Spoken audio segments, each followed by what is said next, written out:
श्री।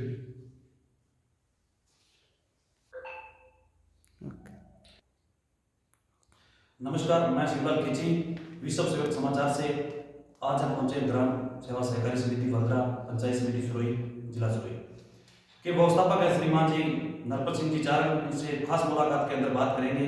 इन्होंने धरना प्रदर्शन आज सभी साथियों का संगठन इकट्ठा हुआ है, इनके बारे में पूछेंगे। और काफी वर्ष हो गए जो समितियां आज मतलब घाटे में जा रही है, ठीक है ना, कोई व्यवस्थापकों का भला हो रहा। जानते हैं इनसे नरपत सिंह जी चारण जो यहाँ के जिलाध्यक्ष भी है। सर नमस्कार। धन्यवाद शिवलाल जी। जी सर्वप्रथम तो आपके इस समाचार चैनल को कोटि कोटि वंदन जी। और आप यहाँ दोनों बना रहे जी, इसके लिए आपका मैं तहे दिल से शुक्रिया अदा करता हूँ जी, और वैसे अगर देखा जाए तो राजस्थान प्रदेश लेवल के संगठन की बात जी, तो प्रदेश लेवल के जो संगठन है उसमें फिलहाल तो देखे कि आगे कुआं और पीछे खाई जैसी बात जी, राइट। अब आगे हमारा कोई देखे कोई नेतृत्व है नहीं जी, दिशाहीन नेतृत्व है। जी, जो लोग रिटायरमेंट भी हो चुके हैं जी, वो अपने कुर्सियों पे चिपके हुए बैठे हैं। जी, जैसे कोई सांप कुंडली मार के कैसे बैठता है जी, इसी तरह सांप की तरह कुंडली मार के बैठे हुए हैं। जी, और जो युवा साथी उन युवा साथियों का वो भला होना देना चाहते नहीं है। जी, और मैं जैसे दूसरे साथी उनसे भी बोलना चाहता हूँ जी, कि भाई आप जब अपनी समिति का कुछ नहीं कर सकते तो दूसरों का भला कैसे करोगे। जी, इसलिए मेरे तो प्रदेश कार्यकारिणी से ही निवेदन है कि वे पहले अपने आप को स्वयं को मजबूत करें। जी, और मजबूत होने की स्थिति में ही हम राज्य सरकार के विरुद्ध लड़ सकते हैं। जी, अन्यथा तो इन तीनों में कोई तेल नहीं है। जी, राइट। जी बात बहुत अच्छी बात है सर। आप देखो व्यवस्थापक भाई है जो इनका कोई धनी धुरी नहीं है, काफी सालों से संघर्ष चल रहा है। तो मैं सर आपसे क्वेश्चन करना चाहूंगा कि सरकार, चाहे केंद्र सरकार है चाहे राज्य सरकार है, आपकी प्रथम मांग क्या रहेगी? हमारी प्रथम मांग तो ये है कि कैडर लागू होना चाहिए। जी, जो सब लोग कहते हैं कि भाई बैंक या राज्य सरकार में कर्मचारी मानना चाहिए जी, उस बात में दम नहीं है। जी, क्योंकि राज्य सरकार का कर्मचारी होने की जो योग्यता होती है, जी, मापदंड होते हैं, जी, पात्रताएं होती हैं, जी, वो इन व्यवस्थापक बंधुओं में फिलहाल मेरे को दिखती नहीं है। जी, क्योंकि कोई तो कैसे लगे हुए किसी के पास योग्यता नहीं है। जी, और जो पूरी राजस्थान सरकार की जो भी गाइडलाइन है जी, उसकी क्राइटेरिया में वो आती नहीं है। जी, रही बात बैंक का मानने वाली, जी, तो अपन ये करें बैंक में भी प्रतिस्पर्धा होती है, जी, बाकायदा कंपटीशन से आते हैं, जी, कंप्यूटर का ज्ञान भी होता है। जी, तो ऐसा भी फिलहाल संभव है नहीं। जी, अब और पुराने साथी जो लगे हुए हैं जी, जिन्हें अभी कंप्यूटर का ज्ञान नहीं है वो सिर्फ उनको सोसाइटी का अनुभव है। जी, तो इसीलिए जो ये कैडर है, कैडर का निर्धारण ही सर्वश्रेष्ठ प्रक्रिया यही है जी, और ये कैडर ही लागू होना चाहिए। जी। तो सर जैसे जानते हैं आज मान लो सरकार टेंडर घोषित करती है, अपने व्यवस्थापक भाइयों को फायदा है या नुकसान है?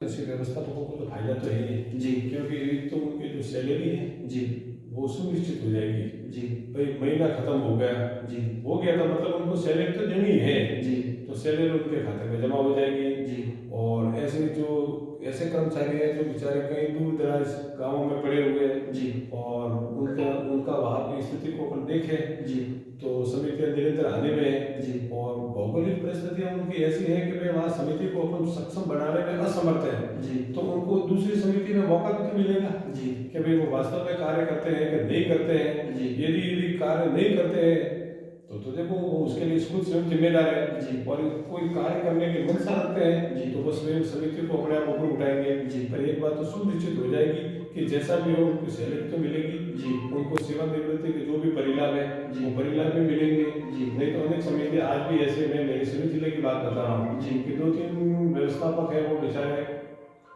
सेवानिवृत्त हो गए, जी, उनको आज भी ग्रेजुएटी पेंशन या परिलाभ जो भी सेवानिवृत्ति के समय दिए जाते हैं जी, उनसे वो वंचित है। जी, वंचित होने का मुख्य कारण यही है कि उनके पास समिति के पास में फंड फंड उपलब्ध नहीं नहीं है। है, फंड उपलब्ध नहीं है जी। तो घूम रहे हैं। जी, अब ये बात समिति को पहले तो सुदृढ़ होना जरूरी है। जी। यदि कैडर की प्रथा लागू होगी तो अपने आप राज्य सरकार या बैंक या कैडर में ऐसी व्यवस्था रहेगी जी। कि भाई जो समिति व्यवस्थापक सेवानिवृत्त हुआ है जी। उनको सारे परिलाभ नियत समय पर और तय मतलब मात्रा में जी, सरकारी मापदंडों के अनुसार जी। समय पर उनको भुगतान हो सके। जी, तो कैडर से लाभ तो है ही। जी, बहुत अच्छी बात बताई सर।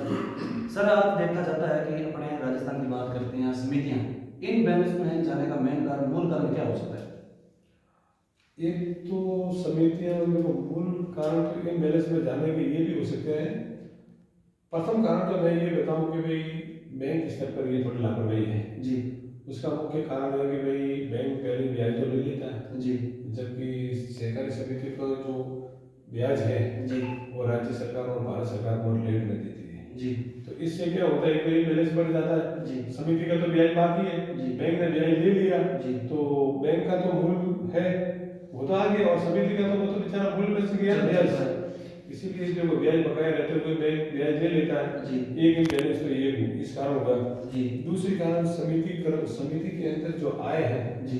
वो आय की कमी है हर मैनेजर को ये चाहिए कि भाई समिति में कोई ना कोई इतना बिजनेस करे जिसके कारण उनको निरंतर आय बनी रहे जी। और निरंतर आय बनी रहेगी तो मैं तो ये कह रहा हूँ कि अपन बैंक को ब्याज चुका भी देंगे तो भी हमारी जो आय है और जो राज्य सरकार या भारत सरकार से ब्याज आएगा वो तो समिति में आएगा तो एक ये भी कारण है दूसरी है अनेक समितियों में गबन घोटाले और अनियमित खर्चे भी है जी।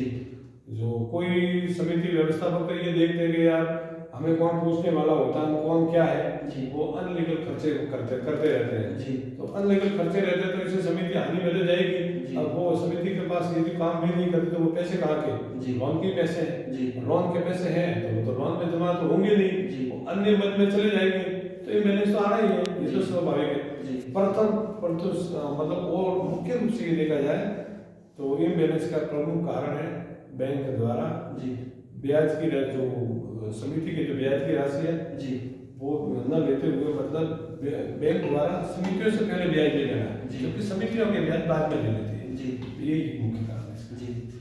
सर बात करता हूँ मैं आज जैसे सरकार बैंक या राज्य कर्मचारी मानती है तो कैसा रहेगा राज्य कर्मचारी मानती है तो हम तो खुश हैं कि भाई राज्य कर्मचारी होना चाहिए पर ऐसी संभावनाएं बहुत कम लग रही है इसीलिए इसमें तो ये मैं तो यही कह रहा हूँ कि बैंक या कैबिनेट के अलावा कोई विकल्प नहीं है जी। तो सर जानना चाहूंगा जैसे आज समितियों में गबन घोटाले हो रहे हैं तो इसका मेन मुख्य कारण क्या हो सकता है? इसका जो मुख्य कारण है वो आप इसमें जानते ही हो जी। इसमें ज्यादा मैं आपको बात क्या बताऊँ एक तो हमारा क्या वेतन है बहुत अल्प है जी। वेतन बहुत अल्प है समितियों में पैसे है नहीं जी। समिति व्यवस्थापक के समितियों के जो खर्चे हो रहे हैं वो निरंतर हो रहे हैं खर्चे जी। और वेतन समय पर नहीं मिलता तो वो पैसे फिर अपने निजी उपयोग में भी लगा लेता है जी। ये भी एक इसका कारण भी है जी। और निम्न वेतन होना मतलब आज की आवश्यकता को देखते हुए घर गृहस्थी चलाना भी मुश्किल है जी। तो वो किन प्रकार फिर क्या होता है कि वर्तमान में संचालक बोर्ड जो बने हुए हैं जी। अब वो ग्राम पंचायत की तरह या नगर पालिका अध्यक्ष की तरह अपनी जागीरदारी समझते हैं जी। कि भाई हम है वही सर्वे सर्वा है जी। तो वो भी ये देख लेते हैं कि भाई क्या ये करना वो करना उनके आलिशान ऑफिस बनाने वो बनाना जी। इसमें भी समितियों को खर्चा तो होता ही जी। तो फिर वो कभी तो घोटाले होंगे क्यों नहीं होंगे जी राइट आपकी बात। सर आज संगठन को मजबूत करने के लिए अपने 33 जिलों को क्या संदेश देना चाहते हो? हमने संगठन को मजबूत करने के लिए शुरू से बहुत ही प्रयास किए हैं जी। मैं आपको पहले से बोल रहा हूँ कि भाई देशों के अंदर जिला बीकानेर में सहकार समागम का आयोजन भी करवाया था जी। उसके सूत्रधार भी हम लोग ही थे जी। और उसके बाद में इन्होंने देखा तो एक नई कार्यकारिणी भी बनी जी। उन्होंने युवाओं के लिए काम भी किया जी। निस्संदेह देखो जो सही बात है उनको सही बात को तो कहना पड़ेगा जी। मैं ये कह रहा हूँ कि कुलदीप जी जंगम में लड़े जी। मैं ये नहीं कह रहा हूँ कि वैष्णव जी ने कुछ नहीं किया उन्होंने भी अपने स्तर से भी काम किए परंतु हमारी थोड़ी कमियां ये रही कि मैं पहले ही बोल चुका हूँ कि साहब की तरफ पुण्य मार के लोग बैठे हुए हैं इनको स्वतः ही सम्मान विदा हो जाना चाहिए उसके बाद में हमने दूसरा प्रयास पुष्कर में भी किया पुष्कर में भी सहकार समागम कार्यक्रम रखा इसमें राजस्थान के लगभग 23-24 जिलों के मतलब सहकार बंधु शामिल भी हुए जिला अध्यक्ष भी शामिल हुए एक समन्वय समिति बनाने का हमने कार्यक्रम भी रखा था उसमें आमिरा जी को भी इनवाइट किया था आमिरा जी भी वहाँ पधारे थे उन्होंने भी अपनी स्वीकृति दी भी थी परंतु कुछ वापिस वही विरोधाभास जो पहले था वो चलता रहा और उसका परिणाम ये हुआ कि भाई पुष्कर सम्मेलन में हम एक तो हुए परंतु उसकी परिणति नहीं हुई यदि उसकी क्रियान्विति होती तो आज कोई ना कोई कार्य होता रहता परंतु इसका निकला नहीं इसका अफसोस रहा जी। सर जैसे अपनी वर्कर सोसाइटी की बात करते हैं तो अपनी सोसाइटी में क्या क्या बिजनेस है और साथियों को क्या करना चाहोगे क्या क्या बिजनेस है?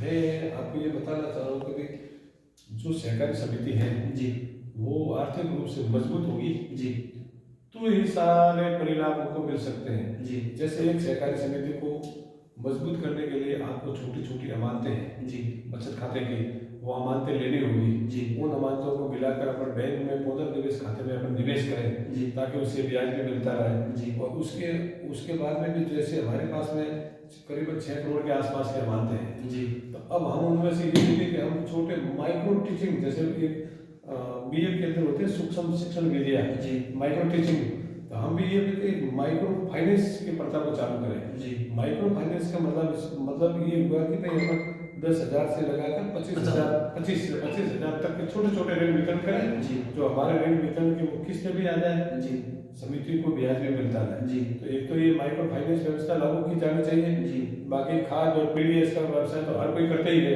जी इसके अलावा मैं ये कह दूँ कि भाई समिति में जैसे कस्टम हायर सेंटर स्थापित किया गया। जी कस्टम हायर सेंटर के बारे में जैसे हमें कृषि के जो यंत्र दिए हुए हैं जैसे रोटावेटर है, जी कल्टीवेटर है, जी एमबी प्लव है, जी थ्रेशर वगैरह है, जी तो ये जो दिए ये हम क्या करते हैं, ये तो काश्तकारों को उनको दे देते हैं। जी और ये वैसे जैसे मूंगफली की सीजन हुई, अरंडी की सीजन हुई, जी। तो जैसे समिति के अंदर हमारे क्या एक सीड ड्रिल है, जी तो सीड ड्रिल को या तो आप किराए पर दे देते जी। हैं या समिति के स्वयं के ट्रैक्टर से उसको सीड ड्रिल के माध्यम से उसकी बिजाई का रोपण कर देते हैं। जी। तो उससे क्या ऐसे छोटे छोटे जैसे कोई भी हम काम करेंगे जी। तो समितियों में निश्चित रूप से थोड़ी थोड़ी थोड़ी थोड़ी आवक होती रहेगी जी। और धीरे धीरे वित्तीय सुविधा भी उपलब्ध रहेगी। जी। फिर सहकारी समिति के कर्मचारी जी। तो अपन एक तो ऐसी बात है कि भाई कर्मचारियों की लंबी लाइन लगा है, जी। वो संभव है नहीं।